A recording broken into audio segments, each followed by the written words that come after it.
Hey, what's up, guys? It's been a while. Just got back from Japan and back from Thanksgiving break, so it's been a while since I've uploaded anything. If you're typically here for my Magic content, haven't gotten a chance to go out and play Modern. Maybe today, but I'm also waiting on a card or two for my Modern deck before I go out and play and test it.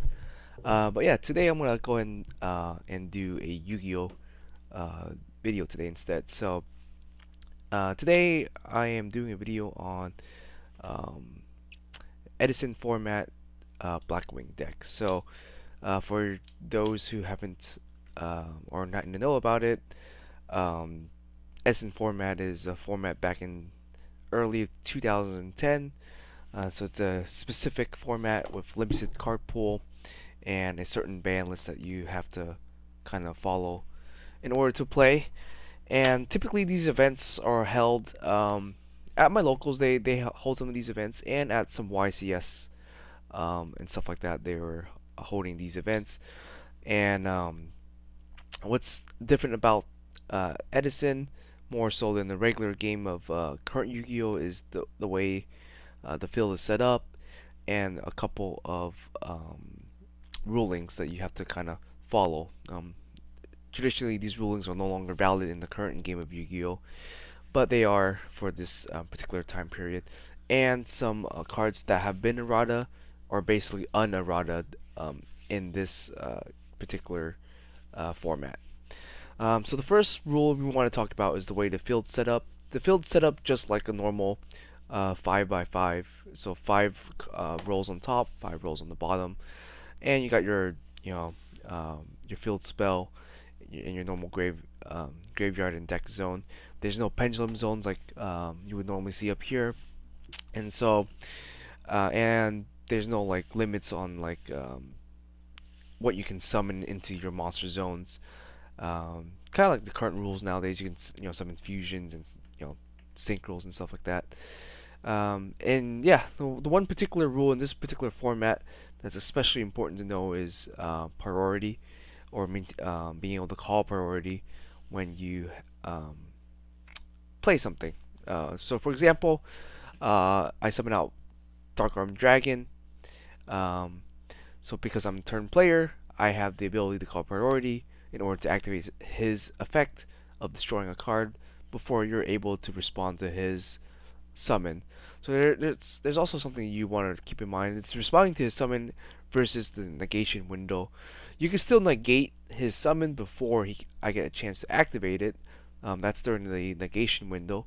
But once he is summoned, for the sake of um, Edison format, I have turn player priority to activate his destruction ability before you can say Bottomless Trap Hole or Trencher Tribute. If I do pass priority, if I do decide to not activate his effect to destroy a card, then you have the ability to respond to summon by Bottomless Trap Hole or Trencher Tribute as example. So that's the main rule in this particular format. That if you haven't played 2010, that's something you need to know. It's very, it's like it's a format defining ruling for a long time for Yu-Gi-Oh before they switched master rules and stuff like that. So that's one thing to keep in mind. Obviously, the current ban list for this format is different, and obviously the card pool. So those are something I mentioned. That's something you can kind of research on your own when building out a deck. I do recommend a website. I think it's like a website dedicated to the Yu-Gi-Oh Edison format. On there, they have you can search up a card, see if it's in the card pool, and you can search up the current ban list of that time period. I don't know how this particular format got popular. I know GOAT format's been around for a long, long time. And that's also known as the 2005 format, kind of like the first or second ban list. And uh, that format's been around for a while. But yeah, Edison picked up, and I thought that was an interesting idea. And I was judging a couple events, and was judging some Edison format events, and yeah, I thought it was kind of fun to maybe pick up and play. I was playing Edison format back in when I was in high school. So I am familiar with the format, but it's been well over 12 years since I've played this format. So I um, don't really remember um, how I built my decks back then. But I was playing Blackwings, and I was playing a very similar version to the current deck I'm about to show you right now. And I did really well. I topped a few regional events, made day 2 YCSs and stuff like that during the time I was playing. Um, you know, uh, 2009 I would say was the peak of this particular deck of the Blackwing deck, but 2010, early 2010, the deck got a little nerfed, but still very playable, still a top tier deck in 2010. And yeah, it's one of those decks that if you're gonna play Edison, you have to know how to play this deck. And yeah, I'm gonna show you my build today. It's pretty similar to the build I used to run. Granted, that there's a few cards that have been shifted around, or cards I don't have anymore. Most of the deck I have now is not original to my 2010 deck. I still have some of the cards from 2010, but I since then like bought different rarities and foiled out the decks. So most of the decks back then was like common cards or super cards. But yeah, so let's just jump into it, and I'll um, talk about some maybe tech choices and stuff like that. All right, so first off, you got the one Dark Arm Dragon. He is limited in the format, very strong card to play. Blackwings, you do have a way to control your graveyard, so why not? And he's a powerful card. Definitely a push card for the time when he came out. And yeah, he's at 1, so definitely worth running. Next off, 3 Shiroko. Uh, Another very powerful monster. Easy 2000 beat stick. You can easily pump him up if you have like a Bora. You can summon a Bora, make him or Bora a 3700 beater. Pretty good with his effect. Very good against mirror matches. You pump him, you can run over anything you need. Just yeah, overall a great card. Great for punishing your opponent. Terrible if you go first, but very good if you're going second. Even so, just a very good card in general. You kind of want 3 of him. You could maybe cut him down to 2, but because Gale and stuff is kind of semi-limited, you kind of want to play more of him instead to kind of make up for the lack of removal. Because Gale is your removal card in some respects, but Dawn is also a pretty good beater on his own, even without the support of Gale and Kalut. And then next off, the best normal or second best normal summon monster, or I guess you could say the first best normal summon monster, is Shura. Yes, triple Shura. Real easy there. Not much to really say about him. He's kind of like your go-to normal summons, run over stuff, get some advantage. Then triple Bora. Some people cut him to 2. I still like him at 3. Just easy way to kind of swarm the board and play the aggro strategy. And that's one thing about Blackwings, because back when I played the deck in 2009, the deck was definitely more aggressive, way less, it's just pumping out and swarming the board and just overrunning your opponent. But the deck nowadays, I would say, is moved more towards a control style deck. You still have some very aggro based I guess base strategy for the deck, but the deck is definitely more controlled than it was aggro in 2010. I would want to say. Next off, triple Kalut here. Yeah, Kalut's basically your best hand trap in the deck. Hand traps weren't really a thing back then, but obviously Honest and Kalut were the thing that you want to watch out for. I think other than DD Crow and I think Joel and Lockbird, these were the only cards that were kind of play as hand traps back then. And then 2 Blizzard. I don't like running 3 Blizzards. I always clog up with this guy in the early game, and the fact that he can't be special summoned, so he's kind of dead on the board or in hand. And I'm running the oppression build, so obviously he's not super great, but he's still a great card for help controlling your graveyard and for help getting you back into the game. It's kind of like your comeback mechanic monster. There are a couple of tricks you can do with him to kind of bypass royal oppression. But yeah, I only ever like two. I never liked the third copy. And obviously your one Gale. Gale's limited in this format. Best removal. Your best level 3 tuner. And yeah, just overall one of the best Blackwing monsters in the game. And then here, um, some people like playing one. I like playing two. Reason why I like playing two is I always like getting value off of Shura. I always attack with Shura, run it over, bring this guy out. Or if you can like normal summon a Blizzard, you can search him, add to your hand. He's just additional card advantage. He is kind of dead, but I'd say value is not completely dead, because you have Icarus attack, and value with Icarus attack is generally pretty good. You blow up your opponent's a monster or back row, and then you can eventually use value later in the game to get more value. And he also works under oppression, which is kind of nice. His effect isn't a cost, and you can activate it as many times as you want. I had done that a few times when I was playing, where I had value in the graveyard, and I activated it, and I had oppression on the board. My opponent decided to use oppression to try to negate value. I said, okay, activate value again, and they had to read a card because they're like, what?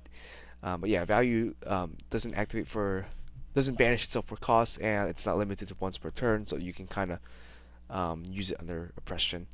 And value turbo was a thing back then, but I don't think value turbo is that great of a deck. Speaking of which I did mention, you could work Blizzard under oppression's effect. How that would work is you would need this next card. Obviously, you need the Black Whirlwind here. What you would do is you normal summon Blizzard, and then both of these effects activate at the same time, and so you can kind of build your chain. You build Blizzard 1, build Black Whirlwind 2, and then that's how you would bypass the royal oppression on the board, because oppression has to directly negate Blizzard's effect, because Blizzard's effect is a chain link 1. Basically kind of chain blocks royal oppression. So that's how you'd play under your own oppression or your opponent's oppression, is by having these two out on the board. You go chain link 1, chain link 2. So just kind of a quick thing there. Next off to Whirlwind, because it was limited, or sorry, not limited, semi-limited during this format. I got my turbo pack ones here. I'm gonna switch these ones out to the ultras, because I don't want to play with these turbo pack ones. These are pretty pricey now. I had them since like 2010 or whenever these came out, and they're like, I think $200, $250 a piece now. So don't definitely want to be playing with my whirlwinds anymore. Next off, I like this card here. Some people don't like Book of Moon anymore, but I definitely still like Book of Moon, and I like him at 2. And I also prefer Book of Moon over D-Fissure, or sorry, Dimensional Prison, because Dimensional Prison for me is a little slow, and playing Blackwings, a lot of people won't attack your monsters, especially if you have like an attack position, sure, and you have a card in your hand or something. I find that a lot of people won't attack it, or just won't attack Blackwings without clearing out your hand first, because they are afraid of the Kalut, which I found Book of Moon a little bit better in that sense, because you can use it as protection if you need to, and you can also use it as interruption. So if your opponent's trying to go for a synchro play or something like that, you can just book it, or book a Stardust Dragon, for example, and run it over later, stuff like that. So Book of Moon, it still sees pretty decent usage in the format, though I wouldn't want to play 3, because I think 3 is a little much, but Book of Moon at 2 is pretty good. It obviously has different utility compared to something like a Shrink. You can also play Shrink, but I don't like Shrink as much.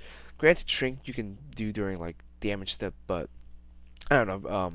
I think Book of Moon is a little bit better because it flips it face down, which can play well against like other mirror matches. So if your opponent summons a Shura, you can book them, and they won't resolve like a whirlwind, for example, because whirlwind checks attack points on resolution.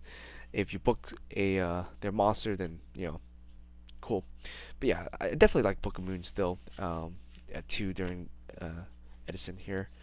Then I have one My Body as a shield. I like My Body playing one copy of it, namely so I can resolve my summonings. So if I have a whirlwind, I should be able to summon out Shura, and if they have a bottomless trap hole, torrential tribute, or if I attack and they have a mirror force, My Body's great for that.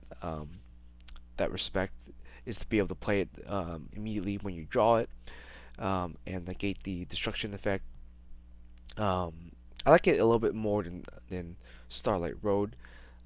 Starlight Road's definitely played a lot in the format, and it's great against Blackwings, but I decided to side Starlight Road and play My Body in the main deck instead.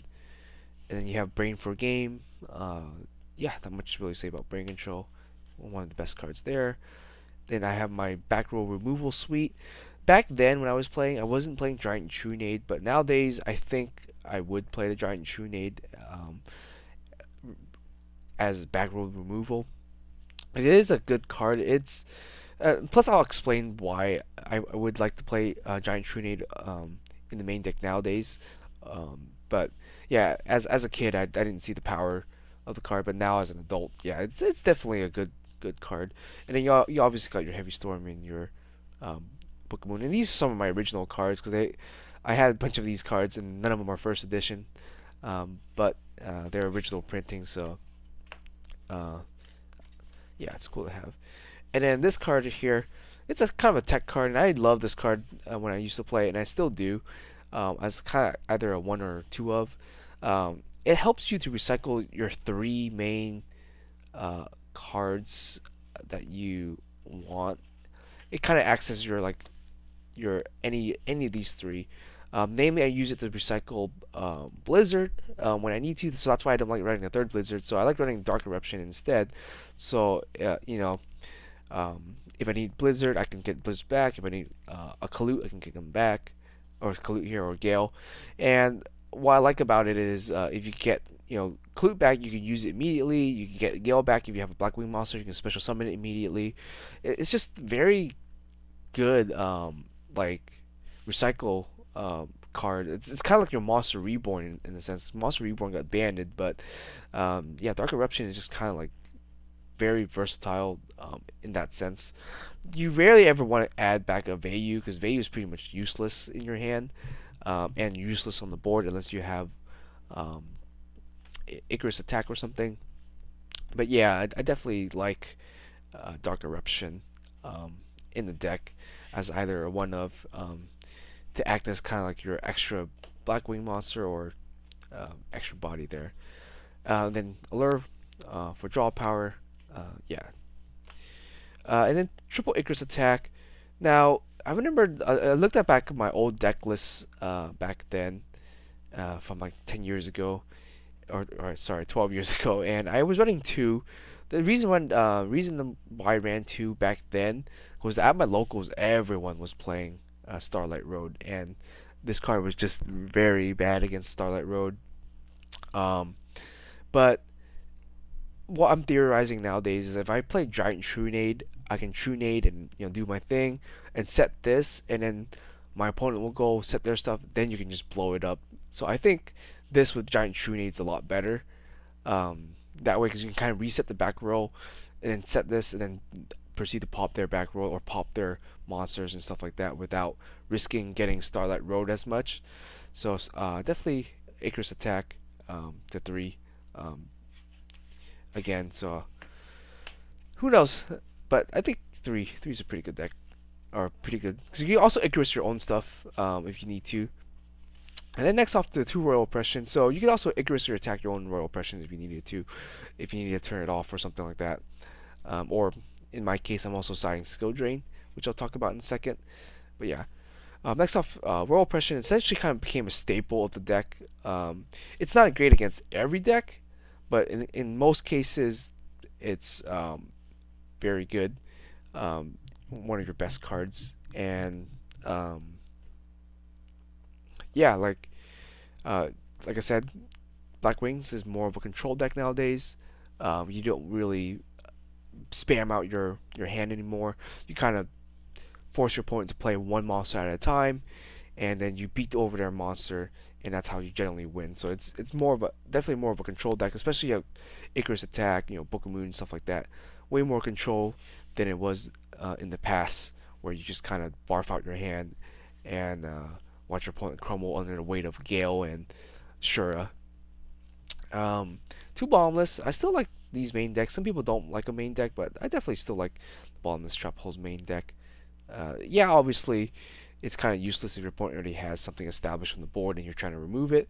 Uh, I think the deck has good board removal in terms of if your opponent does establish something on the board, you can always remove it with your monster, like with Kalut and with Shirako. So uh, definitely, I still like Bottomless Trap Hole here.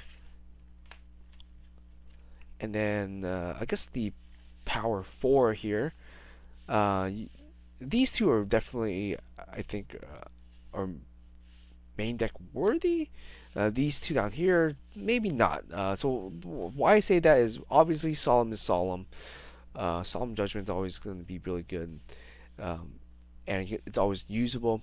But you do have to be careful with it.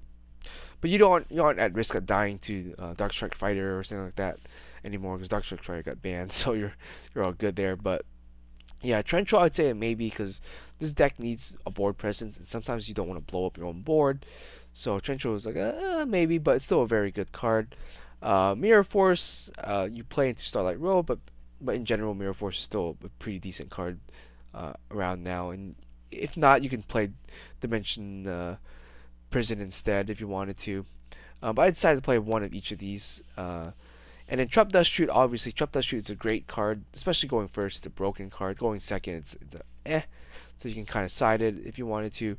I remember playing it. I don't have my CP Dust Shoot anymore because I sold a lot of my Edison stuff way back then. When I thought I was quitting Yu-Gi-Oh, so a majority of my deck I don't have my original printing. But yeah, same with these. I have these as the original printing, but none of them were first edition. But um, yeah, just Dust Shoot. Um, yeah, it's a love hate card, but I feel like I win more games with it than without it, so that's why I still play the Dust Shoot in the deck. So that's the full 40. So you have 11 traps, 11 spells, and 18 monsters. The Dark Eruption can kind of act as your 19th monster. But yeah, let's go through the extra deck real quick. It's all synchros. It's all utility mostly. But let's go over it really quickly. So you got the Mist Swarm here. Um, I don't quite remember if it if I really summoned this thing out when I was playing the deck, but it's there. Getting level 9 and having two non-tuners is a little awkward to bring out.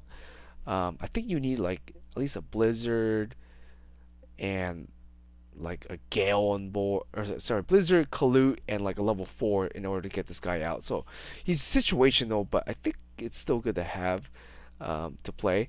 If you don't like Mistworm, you can also play um, Cyber Fortress Dragon if you wanted to. Glider Beast is still a thing, so you can technically play Gazaris if you wanted to. So those were some techs back then that people would play. Nowadays, it's not as good anymore because Monster Reborn got banned. Back then, you would be able to like brain control Monster Reborn, make a Gazaris off of your opponent's monsters. I'm not playing Cyber Dragon in the deck, so I'm not playing the um, Cyber Fortress either. So you can still play Cyber Fortress without playing Cyber Dragon because your opponent might play Cyber Dragon, and if they're playing machines, then yeah, you can use their stuff. But that rarely comes up anymore. Like uh, machine decks don't really play Cyber Dragons um, in the main deck for that particular reason because they're afraid of getting Cyber Fortress. So I found that Mistworm is good. Or if you're playing a lot of Starlight Road, you could play like a second Stardust Dragon. I'm only playing one Stardust Dragon because I'm only playing one Starlight Road. Like I said, I prefer my body as a shield over Starlight Road. But yeah, so one Mistworm there. Um, In Silverwind the Ascent, he's not necessary. You rarely ever bring this guy out. He has the same stipulation as Miss Warp that he needs two non synchro monster plus the tuner. Sorry, two non tuners plus the one tuner. So he's kind of hard to bring out. So you never bring him out, but he is there in case you can bring him out. He pops two cards. He returns three cards. So kind of like very similar function there. But yeah. And then I have the Colossal Fighter. Colossal was still pretty good. Not much to say there. Thought Ruler, not as good anymore. He definitely was better in Teledat format. But in this format, he's not as good. But I think he's still playable. And the life point gain is actually kind of useful sometimes. So if you attack over something and gain its life points, it might actually matter. So Thought Ruler, I still play the one of there. Now, this card is also really good, except this was a prize card back then. So since it's not a prize card anymore and it's got reprinted, well, I guess it's still a prize card, but if you can find a copy of it. But yeah, you can actually easily access the Dark End Dragon nowadays. I remember people at my locals back then. I remember a guy that had a Dark End Dragon as a prize card, and he had it in the slab, and he just playing it from the slab, and he didn't take it out of the slab, which was kind of funny. But yeah, Dark End Dragon, really good there. I'm playing the one Stardust Dragon. Stardust Dragon, still good. You can play two copies. I found that I never actually synchro for this thing. I only play it because I have the Starlight Road, but there are times where you will synchro into Starlight, but not as often because that doesn't come up that often in this particular deck. You also got to remember that Starlight Road can also be World Oppression, so that's also something you want to keep in mind when playing the Starlight Road there. One Black Rose, yeah, it's semi in this format, so it's still pretty good. I used to have ultimate rares of these and ghost rares of the Starlight and Dark or Black Rose Dragon, but I've since no longer have them. I sold them back then for really cheap, but obviously they're worth quite a bit of money, so some regretty there. And then two Armor Master because he's still pretty decent to make. You can make him with Gale, or you can sometimes maybe make him with Vayu if you have like an Armwing in the graveyard and a Vayu in the graveyard. You can make an Armor Master. So still the two of I like. I do have a ultimate rare first, but I'm not using it. I'm using just these original ultimate or first ed ultra ones that I had back then. Funny story was back in 2009 when I was playing Blackwings, I couldn't afford Armor Master. I think they were about 30 to 40 bucks a piece, so I was using Life Transfer instead. And one of my first won a local tournament with using Life Transfer instead of Armor Master back then, because you would just use it as a beat stick, a 24 beat stick, and that's how I won one of my locals was with a Armor Master. Back when I built Blackwings first, no one thought the deck was going to be any good. So I was just getting like Gales for a couple bucks. I was picking up all the commons. Everyone was just like opening packs and didn't want any of the Blackwing cards.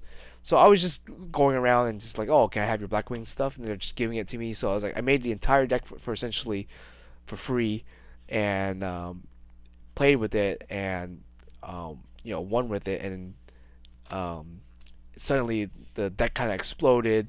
I'm not saying because it was with me or anything, but people finally discovered that it was actually a pretty good deck, so it kind of exploded, and everyone was just playing Blackwings at that point. But yeah, back then, at my locals when I was a kid, that wasn't the case. Anyways, let's move on. So I got two Armwings here, namely for the Vayu. So you have Shirako and Vayu in the graveyard. You can make this guy for free.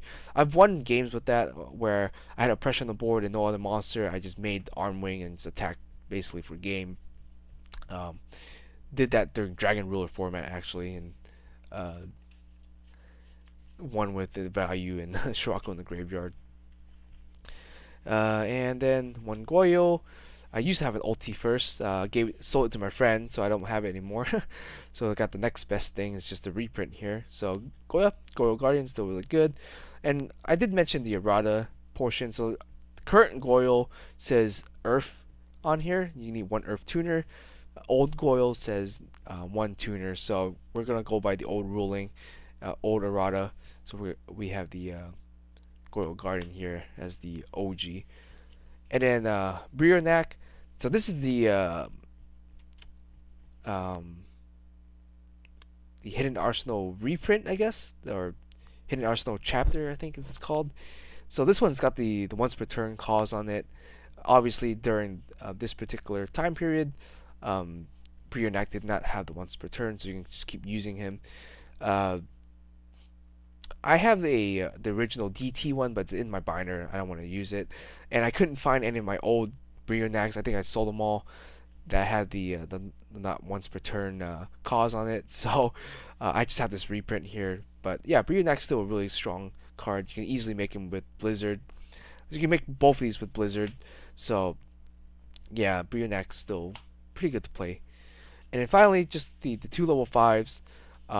These are for when you Shura and you bring out Vayu. You can make a level 5 with them easily. So yeah. Or I guess if you can Blizzard into a Kalut, you can make one of these. And yeah, just both one ofs. Both good to have.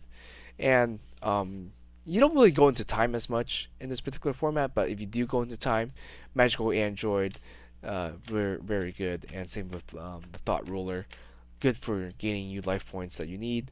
I have had games where I had both Magical Android and Thought Ruler on the board, and you would gain 1,200 life points at the end of your turn, which is kind of funny.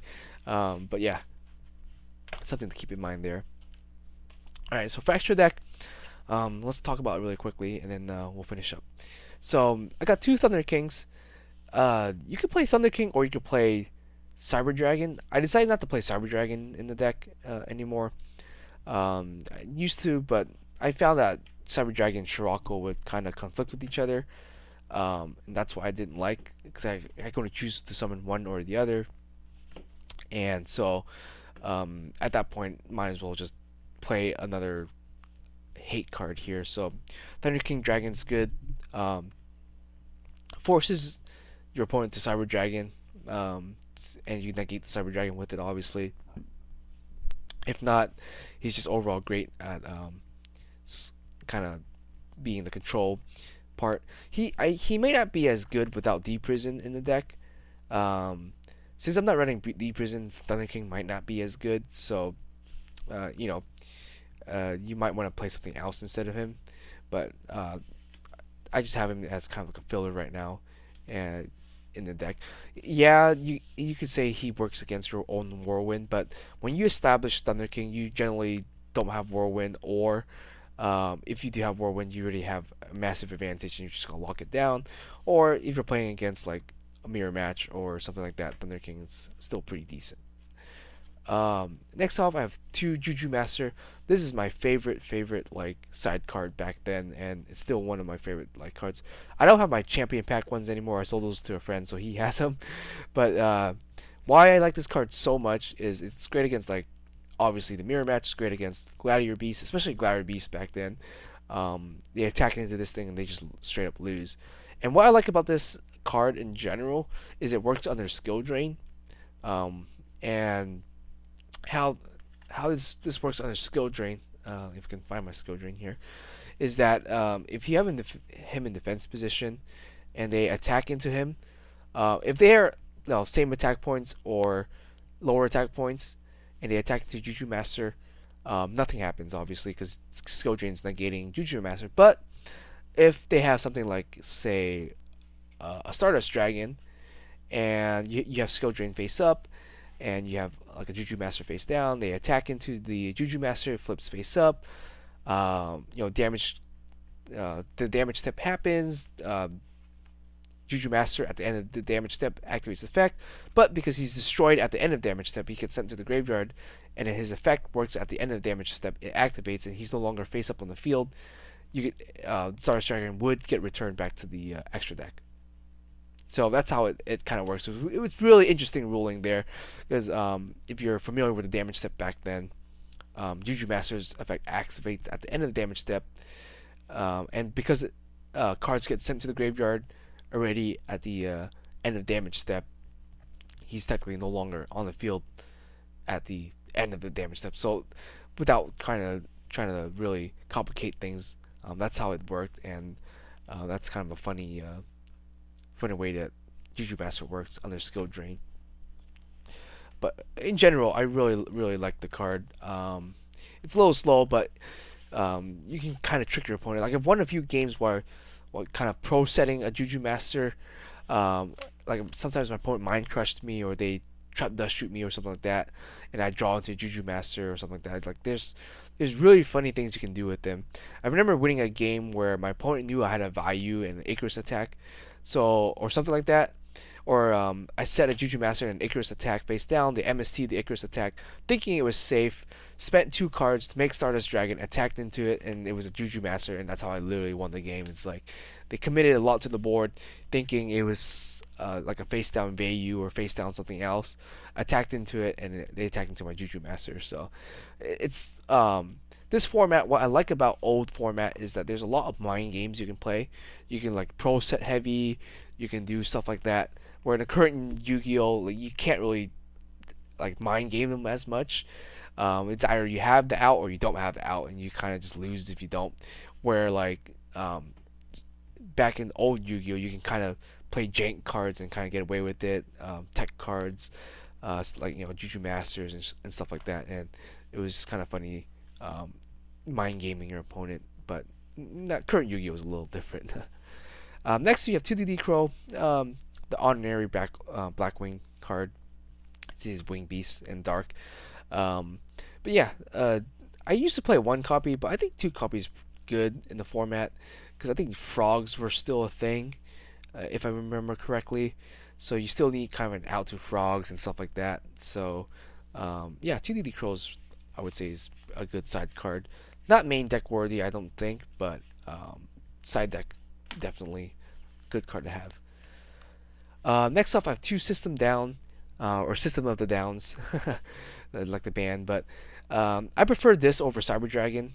If you're playing Cyber Dragon, then you should play Cyber Fortress in the side or in the extra deck. I found that I didn't like it as much, so I was playing that, playing systems. Plus, if they were playing against Machinima Fortress and stuff like that, they can just bring it back by discarding cards and stuff like that and bringing it back. So by playing system down, you can kind of remove their entire graveyard, which is kind of important. And while it does cost 1,000 life points, it's a very good like one-sided board wipe. And yeah, machines were very popular back then, so this is a good card to have to play against machine decks. And then one mind control.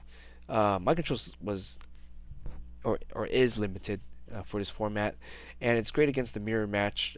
You might control like a Gale, you might control a Blizzard or something like that. And, you can go for your single plays. So yeah, mind control definitely good. I prefer it in the side deck over the main, because it might be useless against certain matchups. Not too sure, but I think mind control is pretty good in the main there. And then one Mind Crush, the other Mind card here. Mind Crush with the old ruling is pretty good. With new ruling, it's kind of bad. So with old ruling, you can still look at your opponent's hand and confirm that they don't have those copies of those cards anymore. Current ruling is that if you use Mind Crush, you can't confirm anything in your opponent's hand and whatnot. So Mind Crush is almost unplayable in the current format of current Yu-Gi-Oh. But back then, it's good. It's great against the mirror match. So if they search out Kalut or something like that, and then you just Mind Crush their Kalut or Mind Crush Blizzard, whatever you need to, or if they play Gladiator's Proving Ground, the Stratos, still has its good utility, especially if you have Trap Dust Shoot and Mind Crush.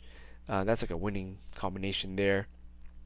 But yeah, Mind Crush at the one there. And then I have the one Starlight Road. Like I mentioned, I don't like the card main deck. I don't really like the card as much because I'm playing Oppression, so it kind of sucks. And then also, I'm also playing My Body, so I didn't want to double up on the Starlight, but definitely still a pretty good card to run this particular format. And then two skill drains. This is also my other favorite floodgate card in the deck. Um, when I was playing back then, mainly because your Blackwing cards don't need their effects. Like you really don't need to activate Shura. You don't need to activate Bora. It hurts Blizzards, sure, but everything else in your deck, like, you don't need any of the monster effects to win, which makes this deck one of the prime candidates to use skill drains back then. And some decks just they kneel over to skill drain to activate skill drain. They just completely shut them off.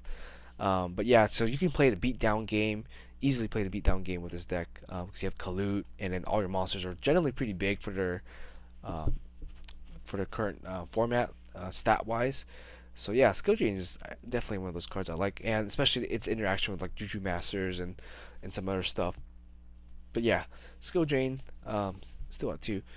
And then finally we have the last card here, Trap Stun. So I don't remember if I really played Trap Stun back then. I think I might have been playing like Seven Tools of the Bandit or Dark Bribe. I don't like Dark Bribe because Dark Bribe you give your opponent a card which is kind of like not good. You neg yourself one. Where Skill Drain can 1-for-1 or it can set you up to win and allow you to push for a game. So that's why I like the Trap Stun. And also you can use Trap Stun to turn off your Skill Drain for the turn, or turn off your Rural Oppression for the turn. That's what I like about Trap Stun. So you're able to turn off your own stuff or turn off your opponent's stuff. And that's why I guess Trap Stun here is 2. At 2 is pretty good. But yeah, so that's my Blackwing deck. It's not the exact copy of the deck I played back in 2010, but it's pretty close to what it was. 'Cause I used to post my deck back on GameFAQs back then. Back when GameFAQs was still used for the was it on Yu-Gi-Oh 2009 game and 2010 game for the DS, the World Championship games. Used to be really active on the GameFAQs board, and by default also the Pojo board for trading and discussion and stuff like that. But yeah, those were glory days. So, but yeah, this deck I do want to take this out to locals because my locals do the people there do play Edison format, and yeah, like I hope to take this out and play and have some good nostalgia, I guess. Wish I had some of my older cards, like my CP dust shoots. These things are going for $300 now. It's like, damn, I should have not gotten rid of my champion pack dust shoots, or all of my champion pack stuff, because back then they passed out champion packs like candy, tournament packs, and I guess eventually turbo packs. But yeah, don't have a lot of my Edison cards because I did sell off my collection twice, I think, twice or 3 times. So my collection now is permanent, but yeah, kind of regret selling that. Anyways, that's it for the deck. I know the video's gone long enough, and I hopefully explained some stuff here that and hopefully you guys learned something about the Edison format. If you have any questions, yeah, just comment down below and I'll answer them to the best of my ability. Just remember that it's been a long time since I played this format, so I don't really know what's popular in the format right now. Like, I always hear rumblings of like, quick draw getting popular or something else. But for me, like, what I was playing back then was either this, or I was playing I think my Miracle Heroes back then. I was playing Absolute Zero with like Deep Sea Diva and stuff like that. So that was, I think, my other deck. I also had Gladiator Beast back then, and I think I had my former cat deck, the Dark Strike Fighter cat rescue cat deck, and stuff like that. So I don't remember everything I played back then, but I did have quite a few decks back then. I think I had also Gadget Oppression, to name a few, Samurais and stuff. Man, those were good times. But yeah, nowadays it's kind of like you play your tier elements or you don't play the game at all. So, but anyways, hope you guys had to learn something. I hope you guys enjoyed the video. And yeah, we'll see you guys next time.